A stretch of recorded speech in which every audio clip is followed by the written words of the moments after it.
Television Commission to order, being videotaped in its entirety, and will be cable cast live without interruption on Metro Cable 14, the Government Affairs channel on the Comcast, SureWest, and Strategic Technologies cable, and webcast live at www.saccounty.net.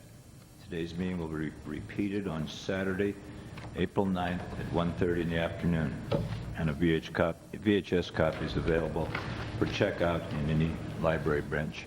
If anyone wants to speak to this body, there's speaker slips on the back table. Fill them out and give them to the clerk, please. And please turn off all cell phones and pagers. And with that, we'll have roll call, please. Dickinson, Shelby, Smith for Peters. Here. McCarty. Here. Collin. McGlashan. Here. Morin. Here. Sheedy. Here. Leary. Here. Natoli. Here. Waters. Here. Ex officio McGarvey. Here. We have a quorum. Okay. Sandy, would you lead us in the pledge, please? Thank you. I'd be delighted. Please stand. Pledge allegiance to the flag of the United States of America and to the republic for which it stands, one nation, under God, indivisible, with liberty and justice for all.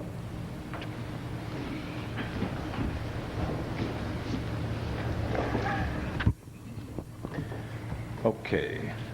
Item number 1, please. Yes, we have Comcast new video services demonstration, and we have one speaker, Dan McCarty, who's going to speak to that item. Okay. Welcome. Mr. Chair, Commissioners, I'd like to thank you for your time this afternoon. We're here to go through our new product that we're launching throughout Sacramento County. Rich asked us to come down and do that, so we thought we'd do it. John, there's nothing on our monitor. Just came up, Robbie. That's a new technology. Well, you know, when you've got a lot of bells and whistles, some things can be kind of wild. So what I was going to do is take you all through the monitor here of just a 4 or 5 slide PowerPoint, and then I'm going to ask one of the commissioners if they'd come down and help me do the demo because it's kind of fun. And I'm also like to say that I have my some help here. I have with me Vince Brown, who's our director of works our commercial department, his associate Tony, and then Sanford Inouye is our director of government affairs, regional VP for the central region. Comcast is just extremely happy to be able to provide this new service. I think you're going to see what it is. What I have in front of me is a HDTV DVR box, a digital video recorder box. It's hooked into a signal that is coming live into this very room right now. And in a minute we're going to use it. But let me take you through the product first, and if I can make this go. Too money?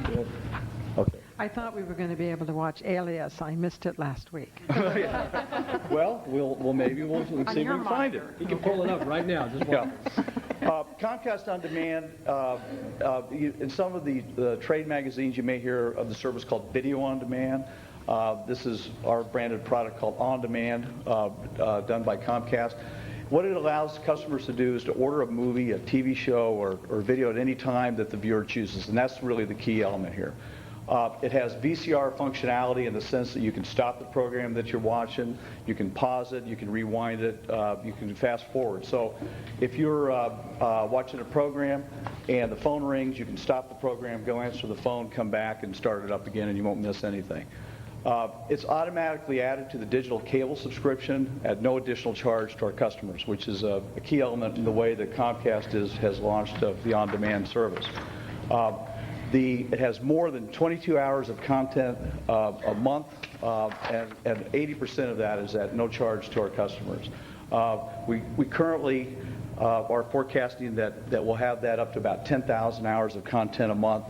And you got to think of this product as like the library of video. It all sits on a server in our head end, which is a facility that we have that controls all the signals. And the consumers can kind of like check out programming from the library is a good analogy to kind of try to understand what this is. Some of the benefits of the service is it's extremely easy to use. This is not like the VCR light blinking thing, okay? where everybody is wondering how to work that, how to get that light off from blinking. It has no additional equipment other than the digital box that's already in your home. So all of our customers who already have a digital box will be able to use the service. Again, the 2,200 hours of programming. And the key message here is that it allows customers to watch what they want when they want, which is remarkable when you think about how far the industry's come. The pricing, no additional charge for the service. So if you have what we call digital service in your home, then you can access all the Comcast digital product that's available on the digital stuff. In the old days, we used to call things pay-per-view. I'm sure you've all heard of that, where you could order a movie and do pay-per-view. This will replace pay-per-view. All right, so those charges will still apply as they did in the old days when you just ordered a movie. The company has done lots of acquisitions, working with major movie studios, and we're building up the library tremendously. Furthermore, that if you order HBO or Showtime, which is a premium level of service, then you can get what we call subscription video on demand for those. So for instance, if you ordered HBO and you wanted to see some back episodes of The Sopranos, etc., then you could be able to, as part of your HBO service, you'd be able to use the video on demand service.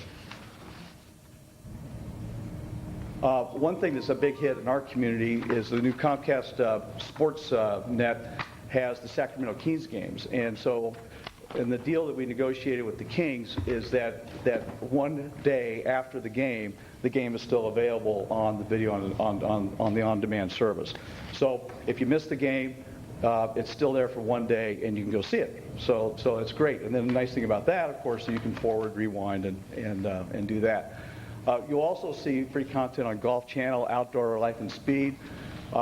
We have a section in a minute when we go there, you're going to see that there's about I believe 6 to 8 categories of programming, and you just kind of select down, and some of these are here. Cable favorites. Some of the channels up there you can see. National Geographic is great. You can order all kinds of programming that you might have missed. And of course the kids really like this programming. In fact, we just announced last week at the National Cable Television Association convention in San Francisco of a new service called Sprout, where we're going to have VOD on or the on-demand service from PBS Kids programming, so they can see Sesame Street and Elmo and some of that. So imagine the kids being able to get access to programming like that. We'll have movies.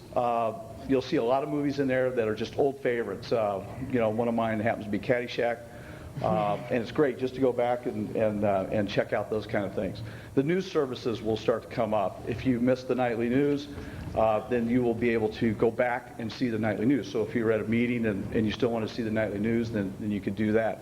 Excuse me, going back to look at the nightly news, are you going to be able to say from 5:30 to 6 when national news is on?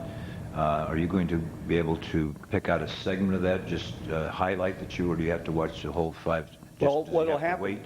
If it's at the end of the 5:30 to 6 broadcast, would you have to wait? Or is there a way like they do with the computers where you can actually scale into? What you'll be able to do is kind of fast forward through. Okay. And so it'll be just like a digital video recorder. The picture will jump ahead. Okay, so you don't have to sit and you'll there see and wait. a story that you're interested in, and then you'll be able to stop it and check it out. Thank you. And I've already kind of gone over the premium network side of this. Okay.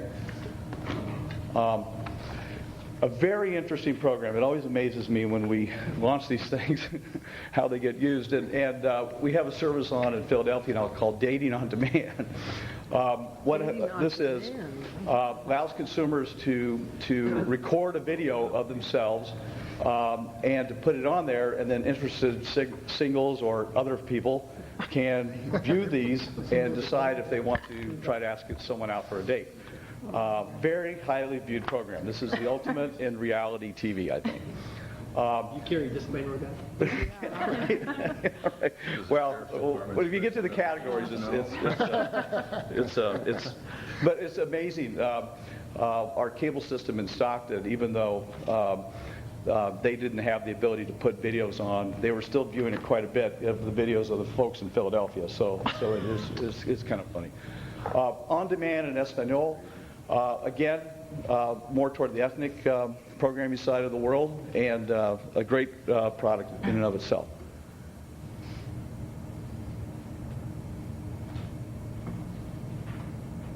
So that's the end of our presentation on the PowerPoint side. Now, if this can help me fire up the box here, we'll get it to switch over. But I would like to have one of you come down and help me with this demonstration. Who does not like to use the remote control? That's me, but He's the chair. Who's the chair? You want to try it? I'm the one that doesn't know how to use anything, and I feel like. But How about if you got to come this way, though. I'll come down. You got to help me with this, because we want to show that everybody can use it.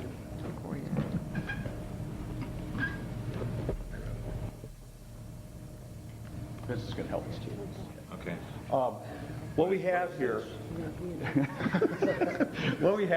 is just we're watching CNN. The projection of the picture is good, but you'll get the point here. And so now all of a sudden we're going to want to go to video on demand. So on this particular remote, I think it says VOD. Is that right? Right there. I'm going to push it. Push that one. And what happens now is the box is communicating back to the head end, and it's pulling up the available menus. And what you have here are some of the categories that I've already talked about. We will go to save programs in a minute, but we have movies, cable favorites, news and info, free movies, premium channels, lifestyle, kids and teens. So using the select button here, you can move it down to yeah, there you go. This one. Yeah, right there. Okay. Yeah. Let's go back up. Not the singles either, Robbie. I got stuck on there. Save programs. That's what I'd like to. Category I'd like to look at. Can he get to this something? Okay, hit okay? All right. Now, we were watching Spider-Man 2 here, okay, a minute ago while we were setting up. We have Predators of the Sea and Anacondas the Hunt. So you can Go down to the second there like that. okay, press okay. Hit okay again. Now, what's interesting about this is because we had already loaded up the program, now this would be like if you, right where we paused it before the meeting, now we're back to exactly the same spot we left it. So imagine, you were watching the So program. it's not the very start of No, it's not the very start because it's a saved program. And so therefore, you can pick up where you were watching it and doing that. Now, you can also press stop. See here, where's that at? So we get to sit here and watch the movie. Yeah. Yeah, and then you can rewind it, which is, there you go. Actually, let's go back to Yeah.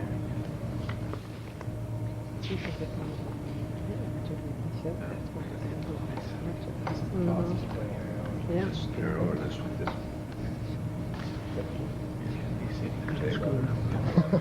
Okay, so now we've stopped it, and so we want to rewind it. Which one? Okay, and it goes back. And much to the question you had about looking for the news, if we would have fast forwarded, you could have done the same thing. And you go, Pretty fast, right? Okay. Yeah, then you how do I press stop. there because that's when I want to start again. Just push this one here. uh-huh. And price it. Then we take back. Okay. So see That's how good. cool Now, that that is? answers my news question about if Yeah. you want instead of waiting for the whole half hour. Yeah. Yeah. Now, let's take it back to the home screen, and let's go get something that's not saved.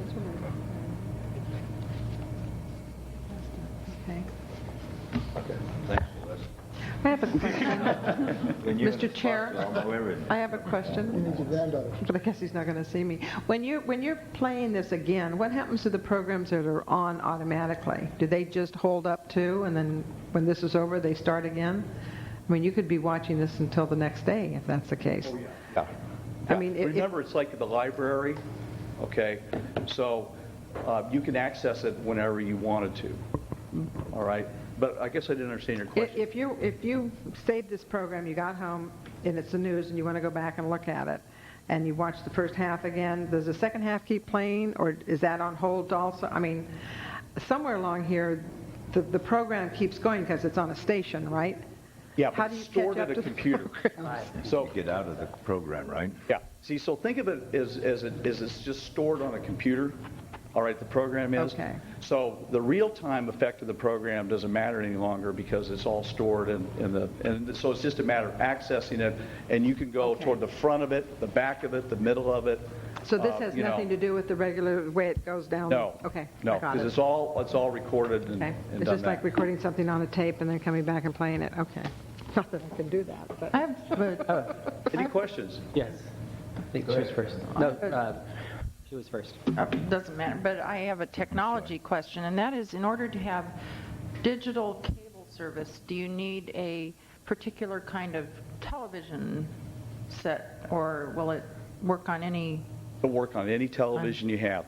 Okay. This box here is primarily set up for television sets that have HD, that are HD capable. Okay, so this is what we call an HD digital box.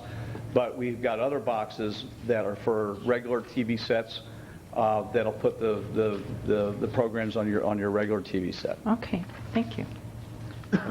I have a question kind of along that same line. A couple of years ago, the news was saying that the government said in 4 years or 6 years or something like that, you had to have a digital TV because you weren't going to pick anything up. And I imagine that's been taken care of by this kind of equipment you have now?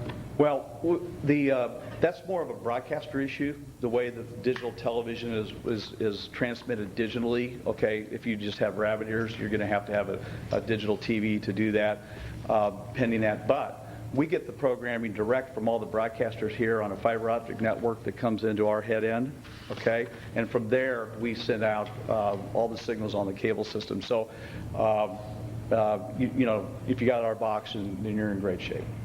Oh, okay, so you don't have to go buy another TV set because No. yours isn't going to work anymore, right? Ours will Okay. work on a digital ready set or on a regular analog set as well. Okay, Kevin?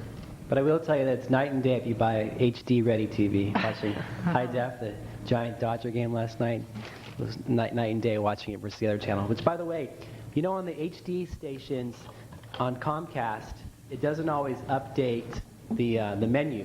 For example, last night I was watching the Giants Dodger game on channel 36, Fox Sports Net, and I flipped through the other channels and it said it was going to be Cortez by the Sea, and I put it on there, and there and behold was the Giant Dodger game on HD. So it doesn't always up-to-date the menu on the HD channels. Yeah, sometimes those streams are set up in a long time in advance, and when they if they don't keep them updated, then we only get what the program provider has got in the stream. Right, okay. Yeah. But I guess my real question is what Sandy was asking earlier about Alias. Let's use that as an example. On the satellite programs, most people are used to being able to, you have to, before the show starts, you have to be able to record it essentially on satellite TV. But this, you can go back. And Yes. but how far so today's Thursday, and I guess Alias is on Wednesdays, and you can watch last night's, and how many weeks back can you go We will keep- without having to save it beforehand? We will keep a particular program on a server for a month or two, and then we pull them out and bring in new programs. So anytime during that month or two, just think of it again as a library, Kevin. You can just go check it out. Sure. So if you wanted to watch it once a day, 24 hours a day, whatever, anytime, you can do that. So for 1 month, so you could watch the previous 4 episodes of Alias at any given time. Right. And you don't. Whatever's in the menus as you go down. you Yeah, know. and the big difference between this and satellite, the dish and the competitors, is on those equipments you have to pre-program. You want to record those, and on That's these, right. this library is on Yes. demand wherever. Satellite folks do not have the on-demand capability. They have more of a traditional pay-per-view model. So they do not have the ability to pause, record, to pause, stop, and go back and get it and do like we did with the movie that we were watching here. Sure. And again, there's no additional charge if you're just going to do library of basic essentially basic cable. Exactly. The networks, ESPN, Yeah. CNN. So the on-demand service is geared toward the level of service that you have as a customer. Okay. Wow. Great stuff. Yeah, and One quick question. Now, Rich had mentioned before the potential to actually be doing this with Channel 14 programming, our government televised stuff. Does this start to get us there? Is that something that's separate as far as back in the room here? Right. That Channel 14 isn't fed into their video on demand system. Right. We will have the potential to do that from here.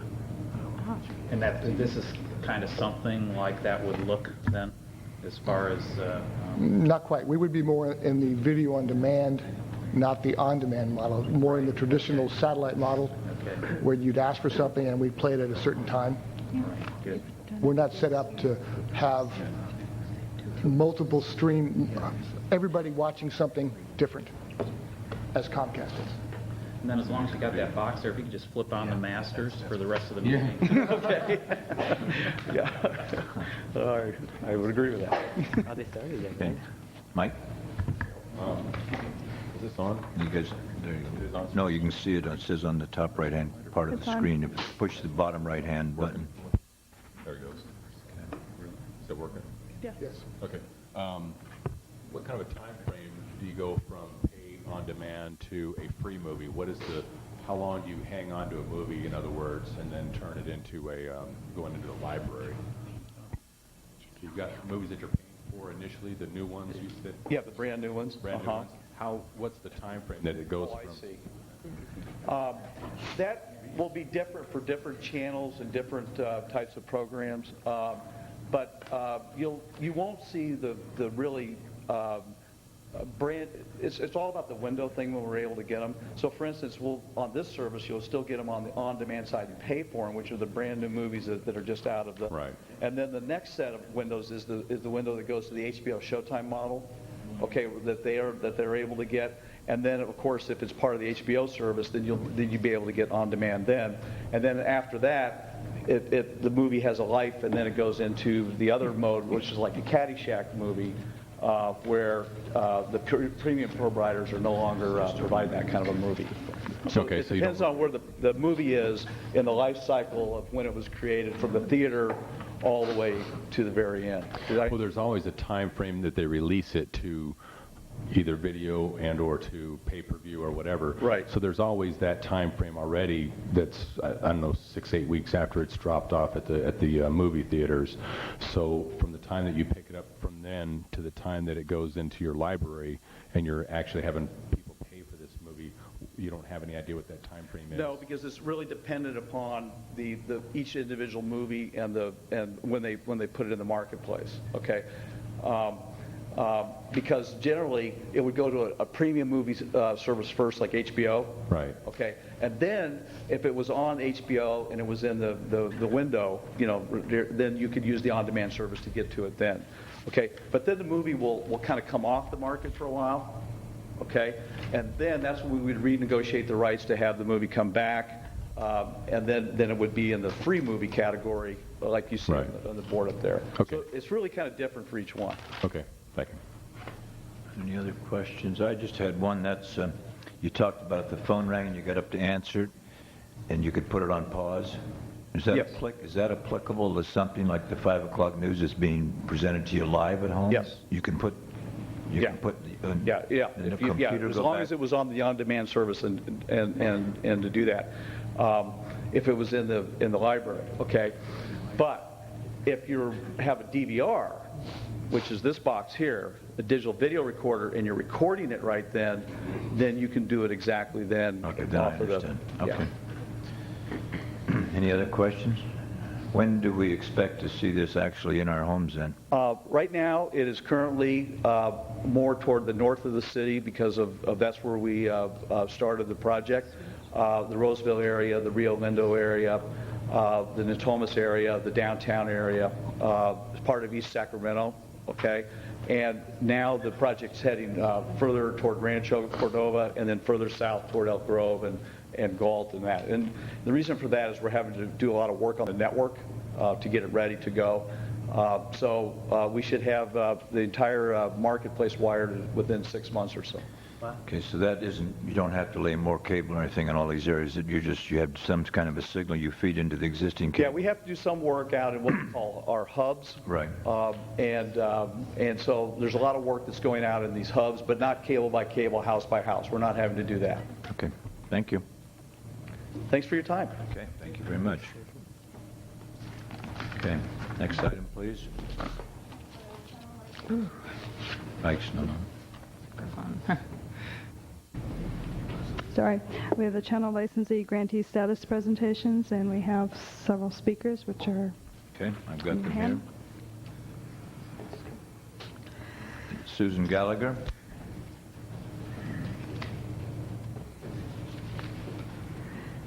Good afternoon. Welcome. Hi, I'm Susan Gallagher, and I'm the Executive Director of the Mental Health Association in Sacramento. And I just wanted to speak briefly about a very innovative collaborative that we have developed with Access TV, and that is the production of a talk show called Mental Health Matters. We're using this medium to educate the community regarding mental health issues. Most recently, we have used it to involve the implementation of the Mental Health Services Act. And one of the most noteworthy aspects of this collaborative is the fact that, excuse me, the entire production is operated by mental health clients, who are many of whom have been high-end users of the system, and they have been trained by the Access TV staff to know how to do the lighting and the editing and the cameras and all of this. And so the entire crew is actually mental health clients.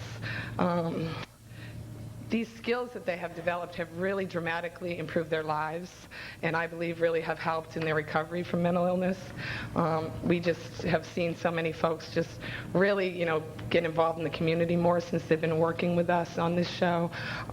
Really kind of come out of their shells and be willing to socialize and be involved more. And I think that it has just been an invaluable service to them. And the crew at Access has been so wonderfully helpful with this entire project. The project started in February of '04, and thus far I think we have done 16 TV shows that have all aired periodically throughout the last year. The last 4 shows that we did were all live TV talk shows where we actually received calls from the community, and the focus of those shows were the Mental Health Services Act and how we would be implementing services and inviting stakeholders to the table. And we really used the show to extend an open invitation to members of the community to be involved in that stakeholder process, which is very much mandated by the State Department of Mental Health. And so I think we're getting a very broad appeal to this show, and the fact that it's all run and operated by mental health clients I think is extremely important. I would just ask this commission to really consider fully funding Access TV. I think they do an awful lot with a very small budget. They have helped us tremendously, and we have a small clip, I think it's a 3-minute clip in your possession that I would like to air at the end of the folks presenting today, but we have several folks that are mental health clients that would like to come up and talk to you as well about how this program and this involvement with Access TV has enriched their lives as well. You want the video now, or when the Well, I speakers think, do we want to watch it at the end, Ron? Or, yeah, Okay, whatever you just so decide. staff knows, we'll get all the speakers here and then watch the video, okay? But in any case, we do ask that you fully fund in this program, and that we think it's very important. Thank you. Thank you. David Keys.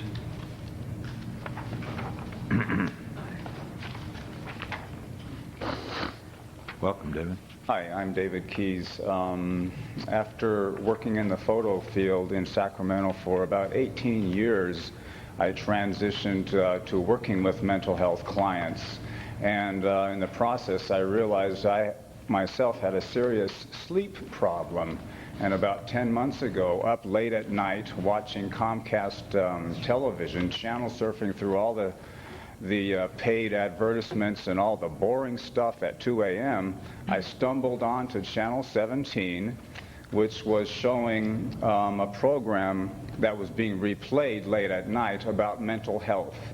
And it caught my interest, and something was mentioned on that program which ever since has been at least of some benefit to my own sleep problem. And I decided, having been a professional photographer, to get involved with that very television production team. And I'm helping with the Mental Health Association do that now. And so I'd like to see others benefit like I was benefited that night from their program. When volunteering at the Access Station, I work with the people who are paid at Sacramento Access. I know in particular 2 of the employees at the Access Station who are living on a shoestring budget as it is, who take the light rail station, the light rail to get to work. And it's not because there's inadequate parking at the Access Station. It's not because the parking is you have to pay for it. It's because these people are on total shoestring budget, highly trained television engineers working at Access TV who are going out of their way to help the Mental Health Association, which I'm part of now, to produce the programs. I just really want to plug that. Okay, thank you very much. Brian Brachter. Okay. Am I pronouncing that right, Brian? Brachter. Yes. Okay, go ahead. I'm a consumer and a consumer advocate, and I also work in the mental health field here in Sacramento. I work for El Hogar, our MHA. My passion is employing consumers, mental health consumers, and I know that it's twofold with Access TV. The staff there are great with the mental health clients. They go out of their way to have patience and teach them what they need to know to run things. And I know that I have had at least 10 consumers and myself go through the program there in the last 2 years, and everyone has completed the program. And a lot of them have gone on to do lots of other things. Every one of them is working in another job or something has opened up some way. One of them is actually on the mental health board now. One of the consumers that started Access TV got out of the house and started doing things. So I know that the program there works, and I know that they are on a tight budget because sometimes we even have to go buy our own tapes for a show, you know, so because the tapes get used over and over so many times. It's just a great program, and I'd hate to see it cut at anything. Thank you. Thank you very much. Ben Jones?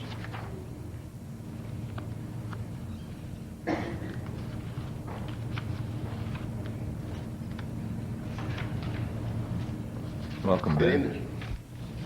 My name is Ben Jones. I'm a producer of the Access. I'm a producer who have a show on Access, and it's called Mental Health Matters. And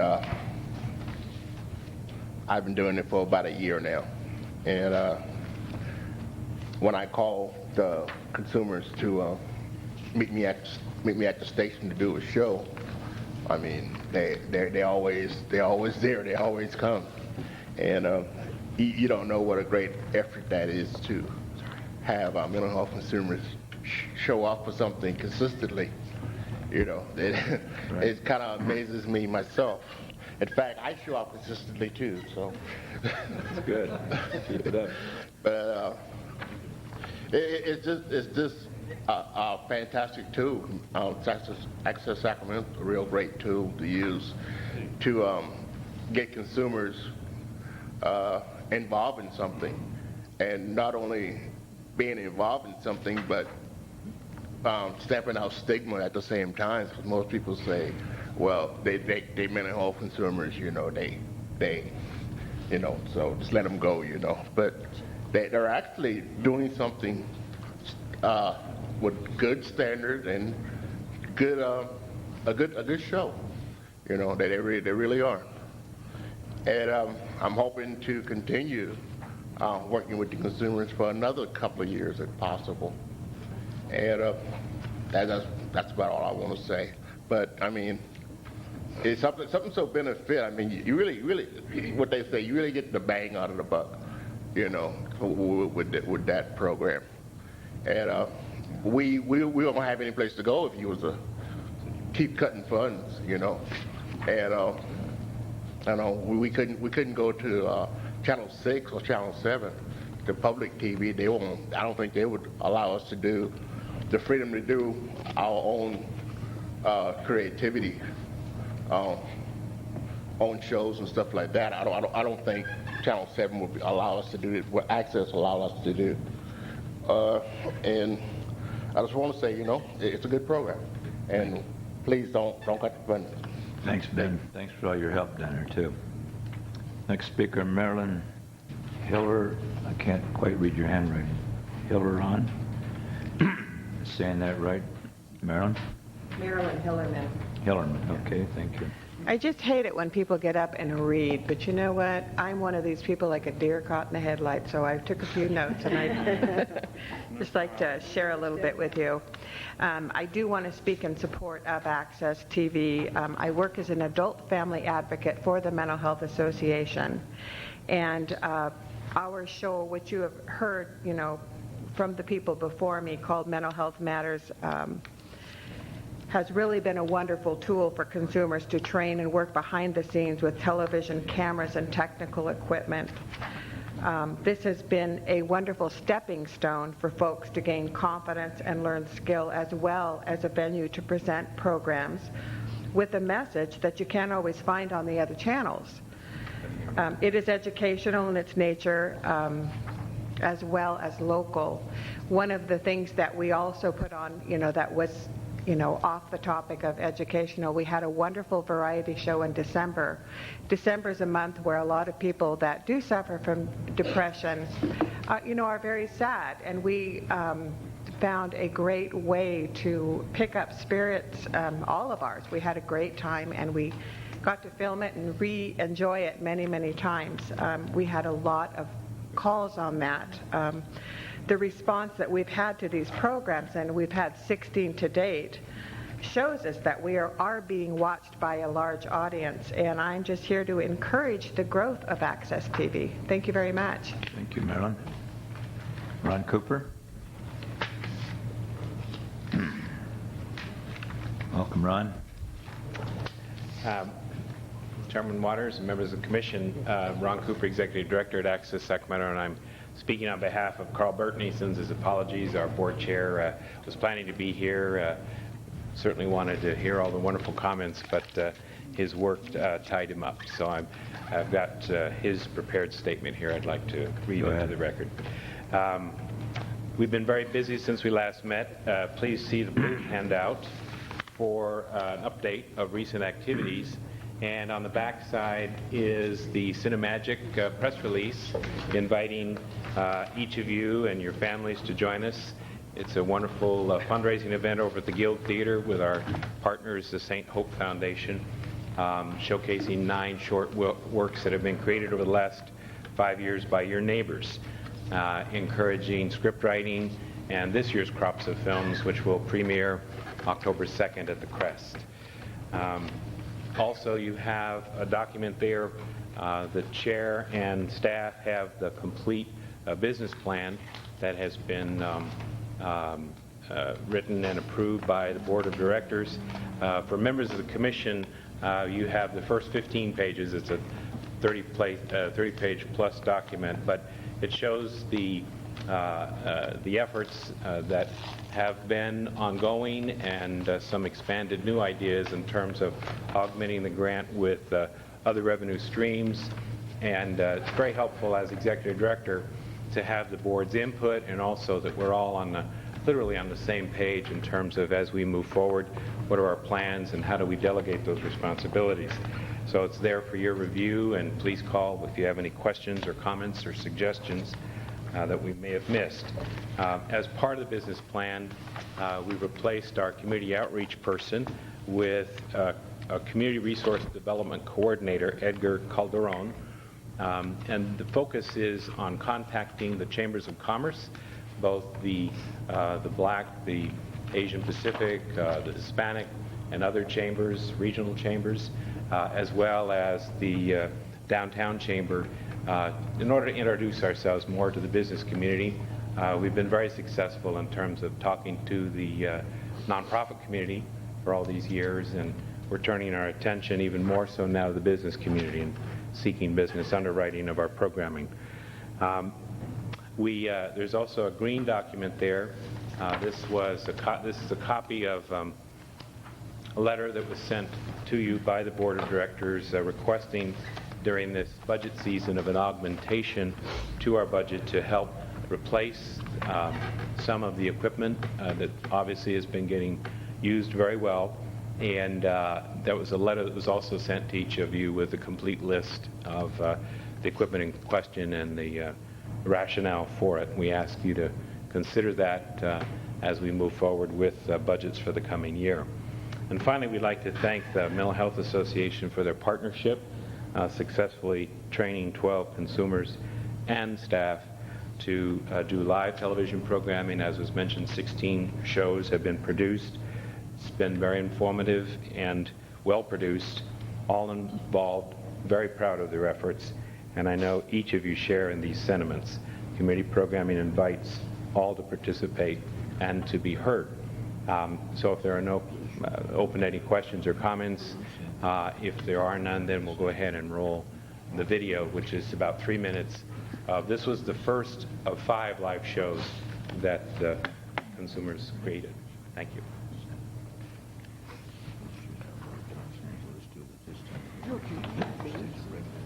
I'm sorry. Next speaker, Liz Rose, please. Oh, no, they're going to do Oh, the I'm sorry. video. I was busy talking to Isla. Try and keep your head up to the sky. Lovers, they may cause you tears. Go ahead, release your fears. Stand up and be counted. Don't be ashamed to cry. With me today are our Director of Child and Family Services for the County of Division of Mental Health, Lisa Bertassini. Our Chair of our County Mental Health Board, Anita Shoemaker. And our Oasis Youth Coordinator, Ken Logan. The purpose of today's show really is to talk to the audience. We would like you to have the opportunity to call in and let us know what your concerns are in our public mental health system, maybe some of the things that you need from our mental health system, and we particularly extend this invitation to family members and youth who are out there who may need services or have some ideas of what services should look like in our county. So with that said, we really do hope you call in, and our call-in number is 456-5182. Again, that's 456-5182. And our hope is that you do call in and help us with the planning for the Mental Health Services Act to identify some unmet needs for our youth and families in our Sacramento County region. Oh, okay. I think we have a caller. Yay! Hello? Hello. You're on the line. Hello, I just got one question. Yes? Can you tell me how this will affect foster youth?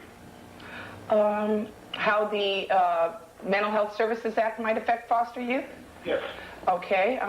Lisa, do you want to talk about that a little bit? I mean, yeah. Sure. Yeah. I think that what's important to understand is foster youth are already a really important part of our delivery of mental health services in terms of being a significant client population within them. We have about 1,200 slots that are dedicated just to foster youth in order to ensure that there's ready availability for clients who are in that system and who have mental health services. And what this act allows us the opportunity to do is to really crystallize that voice in a way that maybe hasn't been so distinct in the past. And so there are foster parents, there are foster grandparents, there are foster youth themselves who will have an opportunity as an entity in and of themselves to have their voice heard clearly in terms of the challenges that they faced, both when they're participants in the system and also as they're transitioning out of the system. Part of the Mental Health Services Act is requiring that we focus on transition age youth. In this county, we define that as children or youth and young adults between the ages of 14 and 25. And what this county has decided to do is to have one subcommittee from both adults and children task forces combined to look at what the unique needs are of children and youth who are transitioning from the foster care system in order to be sure that they have the very best likelihood of success in ways that they define success. So purposeful activity, meaningful relationships, and being able to be independent and self-sufficient. Great, wonderful.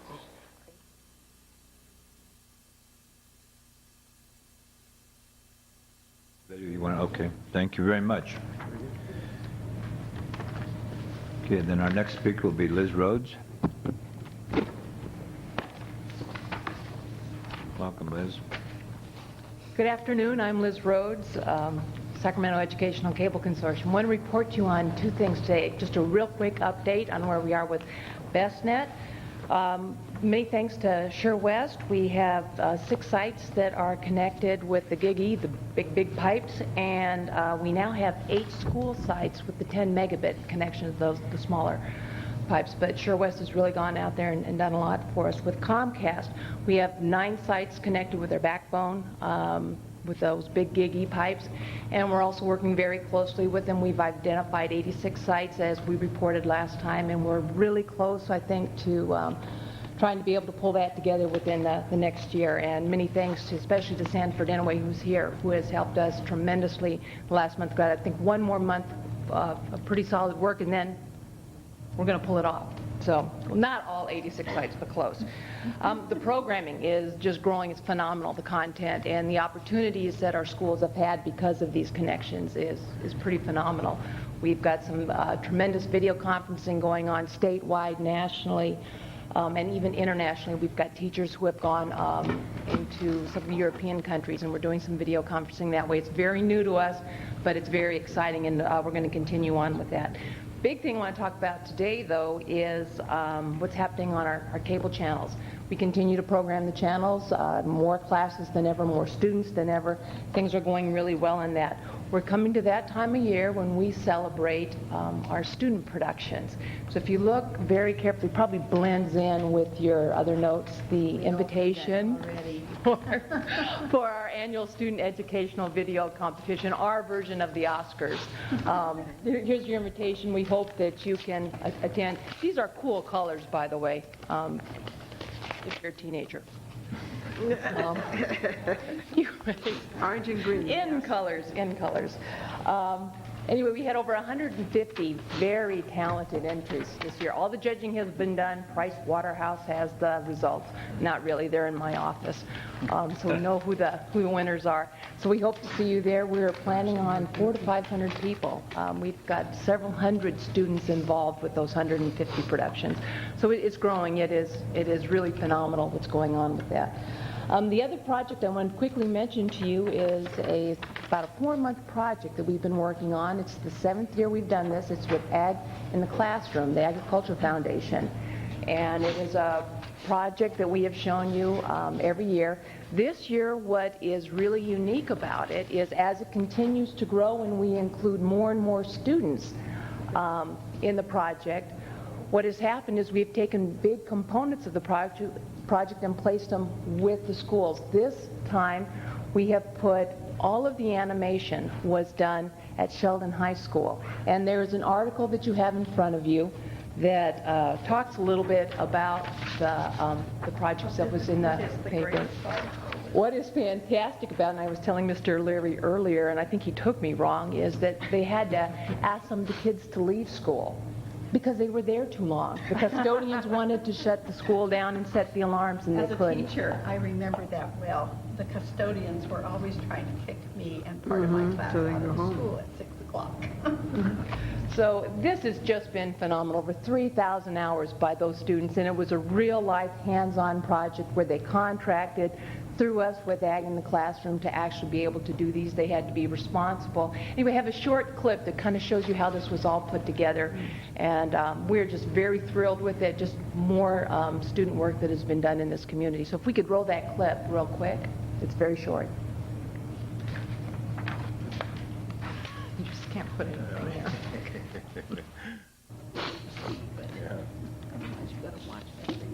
Hi, I'm Kendra Moore, and welcome to Imagine This. Imagine This begins each year with over 10,000 stories that are submitted to the contest. 6 stories are selected, one for each grade level, to be transformed into an animated video. The 6 stories that were selected this year were Airborne by Blake Vieira, Super Bailing Man by Rebecca White, Vegetable Stars by Loris Mosesian, No Agriculture by Eva Healy, Pig Pride by Tyler Sweet, and Doggy Duties by Brianna Edlin. In this behind-the-scenes look at Imagine This, We'll take you through the 3.5-month process of planning, drawing, voicing, animating, and editing Imagine This.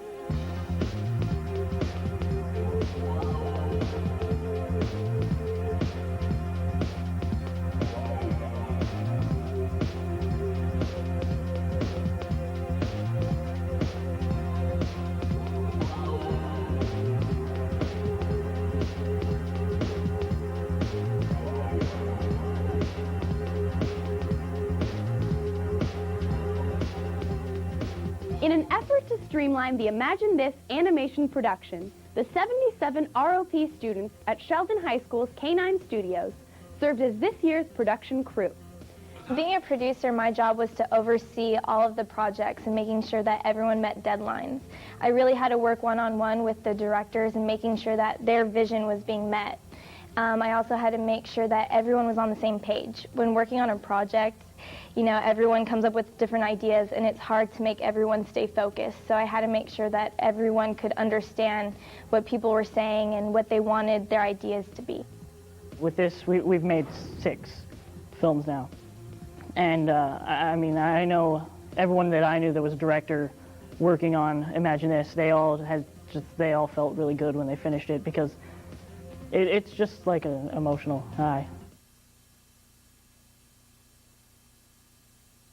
Completed stories. They're all on BestNet, and you can stream them using 2 different versions, whichever works on your computer. So go to BestNet, Sacramento.org, and all 6 of them are there. Oh, really? So, yes. And it's exciting. There were, we highlighted Sheldon High School, but there were 6 high schools, different districts involved in the actual drawing. We have all the pieces drawn. We used Rio Americano and Reader's Theater out of the San Juan district to do the voiceovers. So it's been a very nice way to blend a lot of different productions from many different students and getting them to realize that they're all sharing things. And some of it we can actually share now over BestNet, which is really awesome. So thank you very much. Any questions? Thanks, We'll see you all at award night. I'll be on an Amtrak train, sorry. Well, we'll put some of it online for you, okay? Okay. Other questions? The next item, please. Our next item is franchisee, licensee, general status presentations, and at the moment we don't have any requests to speak. Anybody here wishes to speak to this item? Seeing none, go to next item, please. Item 4 is staff status report, Commission Sunset Ordinance 5.50.112, legislation and miscellaneous. Good afternoon, members. Thank you for your time today. Dick Osen is pinch hitting for Harriet Steiner today. Dick is from McDonough, Holland, and Allen. Harriet is a bit under the weather. And he made me promise we wouldn't make him do anything as well, so I think we're fine. As background for some of the newer members, and that's just in general, this Joint Powers Agency has 4 primary responsibilities. Administer franchises and licenses. This is to recruit new entrants into the cable television marketplace, issue the licenses, and then manage or administer them, audit, etc. Second is assist consumers with their cable television problems. Understand that as consumers have problems with their data connections provided, their internet service provided by the cable companies, that's outside of our jurisdiction. Third area, actually the third and fourth areas have to do with community programming. Your entity has put in the range of $8 million over the last 5 years into community programming, some of which went to the community programming grantees you've just been hearing from, and some of which went to our 4th category, which is the Cable Commission. Your Cable Commission operates Channel 14. So those are the 4 major activities that have existed now for some almost 25 years. The ordinance that creates the Cable Commission is an ordinance common to all 7 jurisdictions that you all represent. So each ordinance has adopted, each jurisdiction, has adopted the same ordinance, and that ordinance has an agreement of formation that creates the Cable Television Commission. There's sunset language in those ordinances that terminates this body December of '07.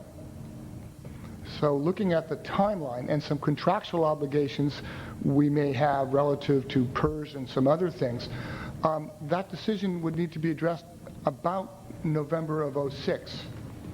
And so the timeline I'm bringing to you now is that it's time to begin addressing the sunset issue for the Sacramento Metropolitan Cable Television Commission. I've given it some thought, and I'm seeking your guidance today on approach and how to do that.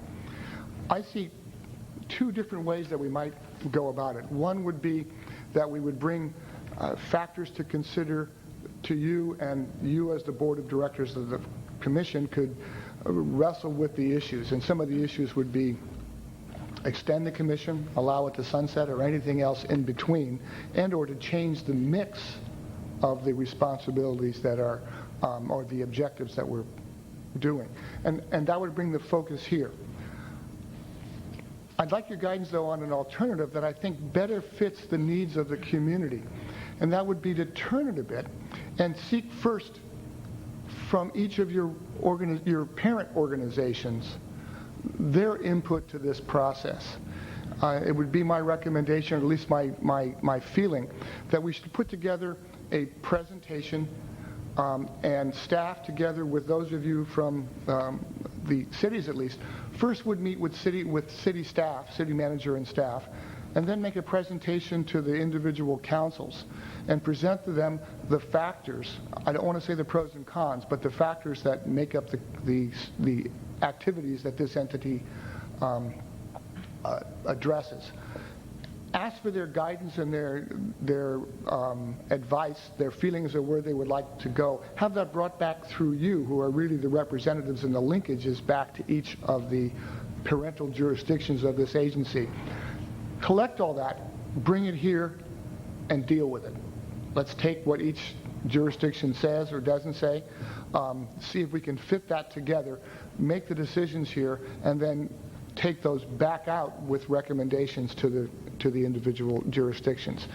So I see this as a dichotomy somewhat between a top-down approach, starting here, versus kind of a bottoms-up approach. Let's go back to the corporate parents. Let's bring them the realistic data, again, the factors, and get from our corporate parents, or from your corporate parents, your base seats, if I may say, and find out what they want to do.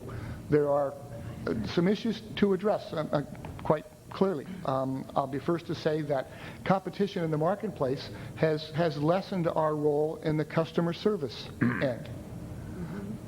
On the other side, it would be my feeling that the lawsuit to correct the audit deficiencies with Comcast probably couldn't come about by each of the individual entities, but only makes economic sense to pursue something of that gravity in the collective. The community programming entities, how would you or not want to fund those in the future if the decision were made to allow the sunset to go forward? Metro 14 would be another example of the same thing. Some key elements to take back to your parental jurisdictions are that if this entity were allowed to sunset, the franchise contracts that you have don't change. Each jurisdiction would inherit what already exists. There would not be 7 Channel 14s. There would still only be 1 Channel 14. There would not be, 7 KVIE 7s, if you would, with each of the jurisdictions. The existing franchise with Comcast continues to 2023. So we've got a bunch more years to go on the existing contract. The agreements with the licensees have somewhat of a less term, but there's no immediate need for franchise renegotiations. So as you can see, without getting deeply into it, there are factors on all sides. And I think the options range, as I said, from doing nothing and allowing the JPA to terminate, to sunset, to extending it for some period of time, or to anything in between that may be surfaced.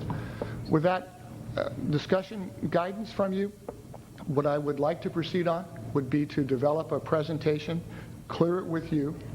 I would see this as a PowerPoint presentation, a few handouts, some narrative that staff would, together with you, bring to the management staff at each of your jurisdictions. We would bring to the county exec and each of the city managers and or their staff So they would be apprised of what was happening, get their input, and then a formal presentation in open session to the Board of Supervisors and each of the city councils, pretty much explaining what we just explained now, and ask them together with their staff and at the policy level, at the board and council level, to give to you input to bring back here for what I would see as a workshop probably this time next year. Thoughts, comments? Go ahead, Adam. I don't know if these mics work. Are the mics working? There's a button on the mic. I It's know. not She knows figured yet. she's zero time. She knows the button. There, but it, it's, one I think it's, I didn't know about right here. okay, it's just a This is different new? feedback. No, this is where you turn it on, that one too. This is a new mic. Okay. Okay, now we got it on. I've never used this one before. One of the things that I think your idea brings a lot of recommendation with it, because I think I'm the last of the electeds that were in office at the time that we began this torturous journey back in the early 80s. And at that time, and Don Natoli was Supervisor Johnson's administrative aide at that time, and Sandy Sheedy was married to a county supervisor who was in office at that time. By the way, not was. Yeah, I know. He was a supervisor. You are still married to him. Lucky you. And one of the real problems that if you don't use the approach of bottom up is, what we encountered was obviously the whole idea of cherry picking from the very beginning, which was just coming in and using a little bit here or a little bit there. And early on, the then jurisdictions, Folsom, Galt, City of Sacramento, and the County of Sacramento, decided that we would like a system that would really be a tremendously well-built and engineered system, and we would like it to serve the poor as well as the wealthy, and that we really wanted a system that we could be proud of. And we held a lot of joint meetings, which are out of the question at this point. There are so many of us. But at that point, we had many meetings in this chamber with the Galt City Council here, the Folsom City Council, City of Sacramento, which was same number, 9, and the 5 supervisors.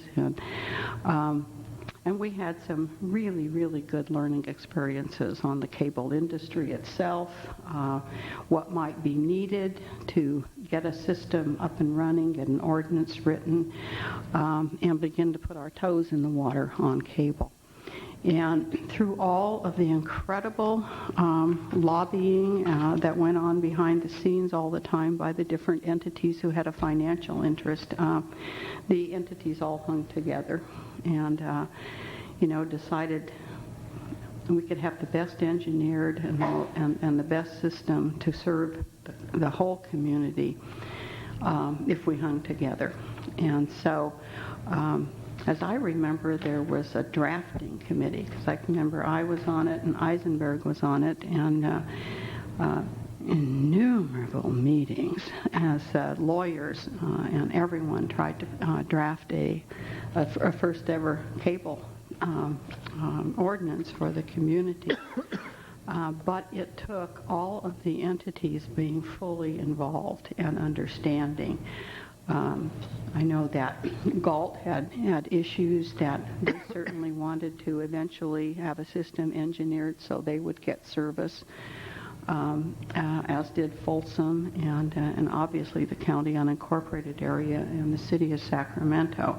And everyone was interested in having a system that would be as economical as possible, and also at the same time not replicate what we saw happening in many communities at that time. And what was happening to many communities was they might start off with a franchise, and a neighboring one start off with another one, and pretty soon they were all just one big system anyway, and there was no no way that they had any real input into the decisions, nor were any community channels getting served. So it was a very competitive process, and it eventually evolved into what we have through a series of lawsuits and everything else. But out of it, the channels, the community channels, remain. They were first proposed by many of the proposers in the process. They were set up the way they were by the proposers, and we sort of inherited them. But it has been a tremendous boon, I think, to the person out there who gets things at home. And I know now you have the competition of licensees, and you have, but I know at least a couple of them are carrying the community channels. And I know that some people who've started with the dishes have given them up because they find out they can't get to city council meeting, or they can't get the board meeting, or or they can't get access, or they can't get the ed channels, so they go back to a cable provider, and it's usually in the area that I represent, it's usually Comcast that they go back to, because Sure West isn't there yet. So that, and I think Sure West is the only other one with the community cables on it, but I'm not sure. So, I do think that there are real advantages in taking this back so that it can be discussed in the different jurisdictions, and so that the different jurisdictions can look at, given how long the franchise lasts, and the issue of the community channels and licenses. Licenses come due at different times, don't they? That's correct. Yeah, and 20 years. So is there a real advantage? I mean, the Board of Supervisors will have to discuss it too as one of the signers. So, I think I would favor sort of the path you're going on. I think it would be difficult for each and every one of us to go back and be trying to approach our jurisdiction if they didn't have some sort of presentation, so that people can, be ready to serve. Not the jurisdictions that belong, other than the Board of Supervisors, they change. They change representation all the time, and so it helps educate the whole group that everyone comes from, the cities. So, I think you've given it some thought, Rich, and thank you.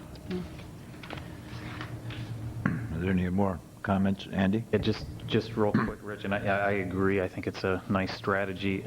What sort of, just real roughly, what are you looking at timelines as far as, getting out to you were mentioning November-ish to get back to the board here on this, or just if you could just go over the timelines you envision on this? It's pretty rough now, and it would vary a bunch by getting access on the various agendas. But with a decision tied to a year from November, I would think we'd like to get into the process between now and the fall, or this time, and to have all of the feedback in by this time next year, and then so have the information back to you about a year from now. And we don't always meet every month, so that could mean 5 or 6 meetings over the next 12 months. Bring it back a year from now, have 2 or 3 months to hone it down, and then start the process of whatever the recommendations are, probably around September, leading up to a November deadline. Thanks. The primary issue is that if the commission were to sunset, we have by law a requirement to give PERS a year's notice, and there's some other legal issues that would fall into place. That's what puts the target at next year. Okay, Roberta? Yes, I just wanted to add, I think that this would be very helpful for the 3 cities that didn't exist at the time that the Cable Commission was formed, and I just think it's a good idea for that reason too. Okay. Any other comments? Yes, Ron. Ron Cooper again, and I'll just put my number down there. I didn't realize that this particular item was on the agenda today. I think it's a wonderful idea to go back to, especially with the growth in the county and the incorporated cities. Access Sacramento and just the concept of community media would like to be very much involved in those presentations at each of those meetings. It's very important to understand that this is a wonderful opportunity for the individual cities to look at how your constituents might be able to be trained and make programs, as was discussed this evening. Currently, we're far away from Citrus Heights. We're far away from Galt at T Street. So we would want those communities to understand what this opportunity would be and what would be involved in terms of bringing that training and use of facilities closer to home. So we'd like very much to be apprised of the planning and part of those presentations. We'll ensure that you're in that loop. Thanks, Great. Ron. Thank you.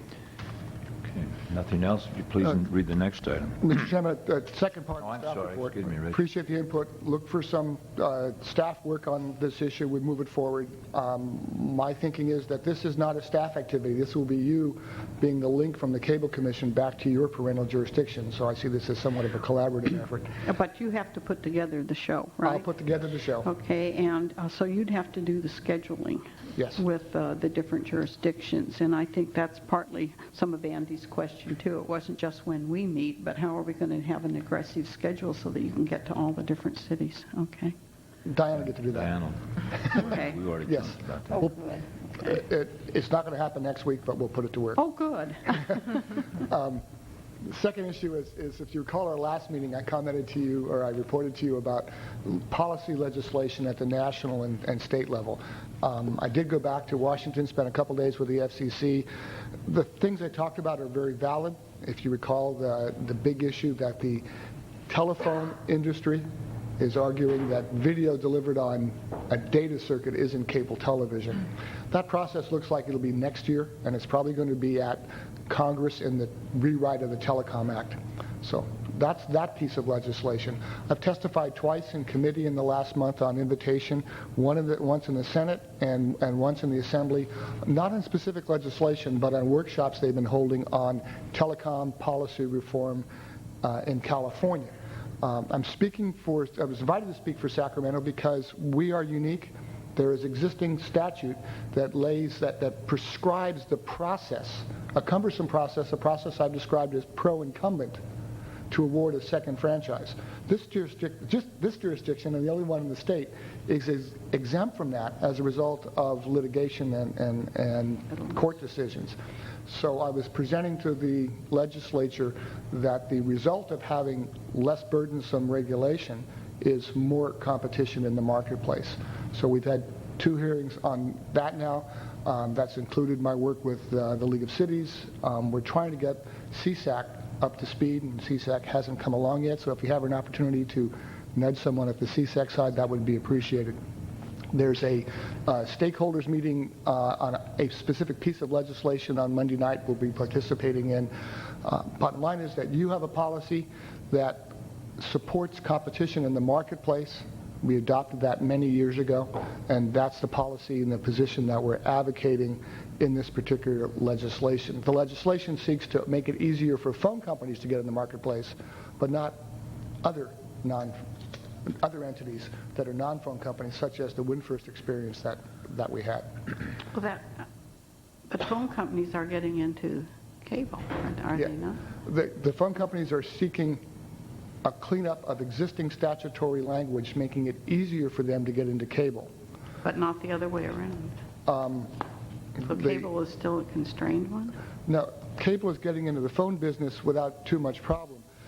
The issue I was saying that the public policy issue that we're saying is that the change in legislation should be broader than just allowing telephone companies easier access to you and the marketplace.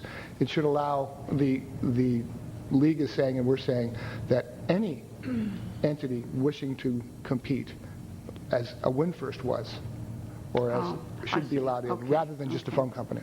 Okay. So Thank you. The process is picking up. Just as an aside, you will probably hear about it. The cable industry is lobbying to put a tax on satellite dishes. That's come up several times before. You know, it's one of those things in this process, we need to level the playing field, which usually means regulate the other guy. My point to you is that we're in it, we're on it, we're putting a reasonable amount of staff time in it, but not off the chart. At the next meeting, I'm sorry, question? Yeah, is this what we were talking about in a meeting or two ago about the phone companies not having any regulations on what they would be able to do? Yes, sir. Okay. And that will be a national issue and probably next year. Okay.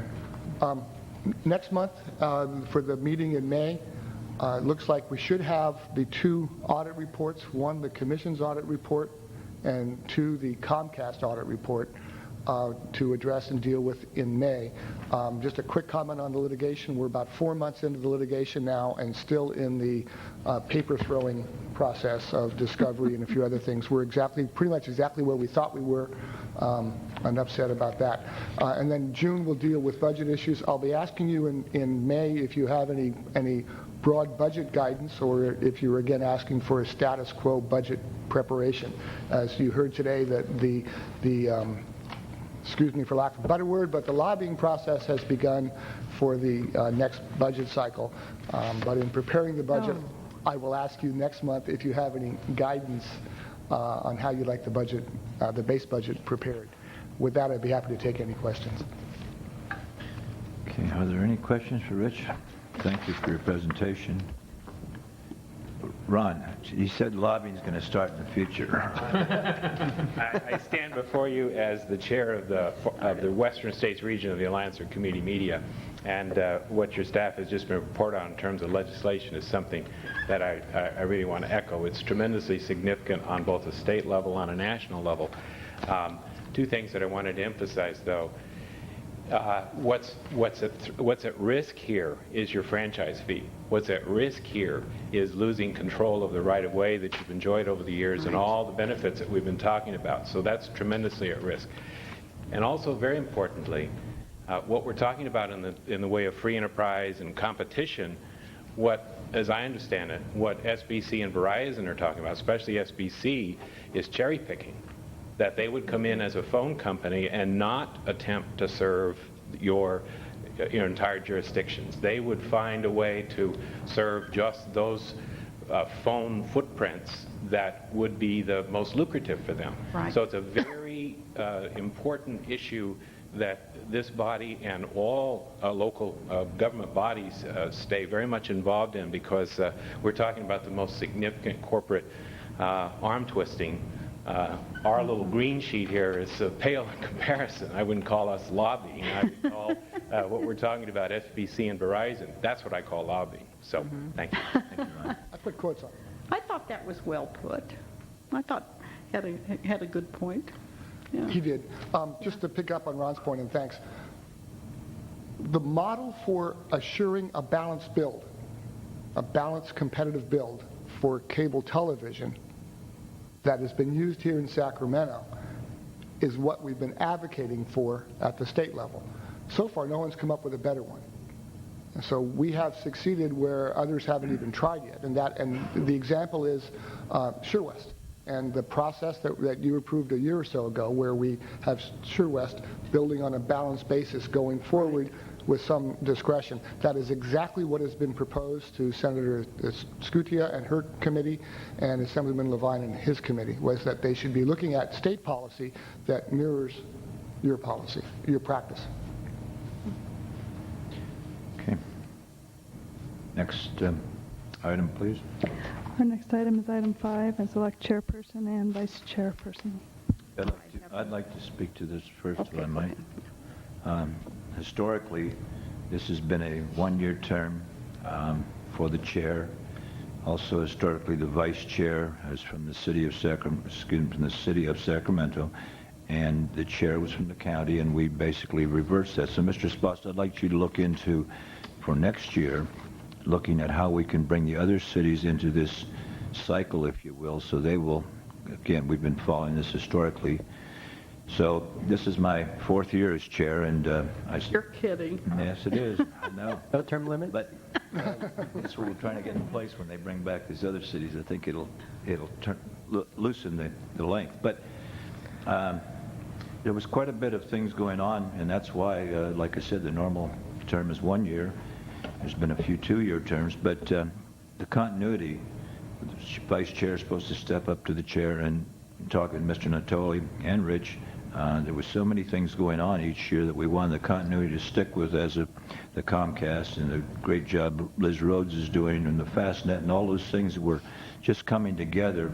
Don agreed and Rich agreed and the commission agreed, so I stayed 4 years. But I've learned a lot. Even today I learned how to use a remote control for a television. That's pretty good going. Pretty good learning curve for me. But that's with that. I'd just like to. Yeah, it had batteries. I'd really like to thank Rich. I think we've worked together for the last 4 years as chair very closely. I've always worked closely with Rich as a commissioner, but he does do a wonderful job for us, and I just want to personally thank you for all the support you gave me. And I guess my last request would be that you look into this rotation of getting the other cities involved in the cycle. Okay? Yes, sir. Thank you. Well, that being said, I would like to go ahead and nominate the vice chair, Don Natoli, to serve as chair. But I also, thank you very much, but I also think it'll be really important when you're out discussing the future of the franchise, that I talked with Robbie a little bit about it too, that we do look at how do you get the continuity from the other cities so that you have the same person, you know, attending and getting used to what the cable issues are, so that we could rotate differently from just the Board of Supervisors and the City Council of Sacramento. That worked better for the other cities, but I can remember at the beginning of the franchise, Folsom, because they had for many years the same person, Galt, same thing, they would rotate in and become chairs too.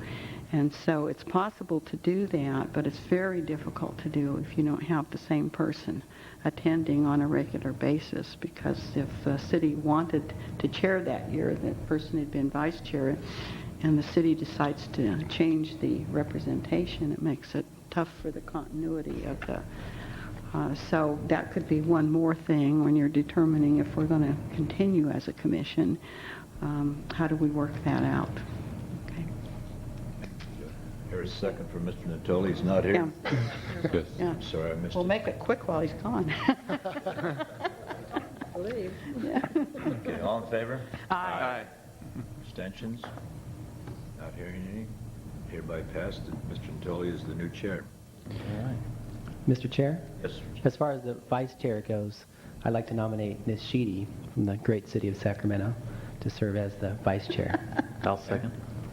Have a second on that? I'll be glad to second if somebody... Oh, yeah, Chair. I'd be glad to second it. I think it already has been All right. done ways. Andy got it. Okay. Sorry, Andy, I missed it. Okay, all in favor? Aye. Aye. Opposed? Abstentions? Hearing none, that's passed. Congratulations. Thank you. All right, anything else to come before the board today? We have item 6, public opportunity to discuss matters, and we don't have any speaker Okay. slips at the moment. I have no speaker slips. If anybody would like to address us, come on down. If not, thanks for allowing me to serve for the last 4 years, and hope to continue staying on this commission as a commissioner.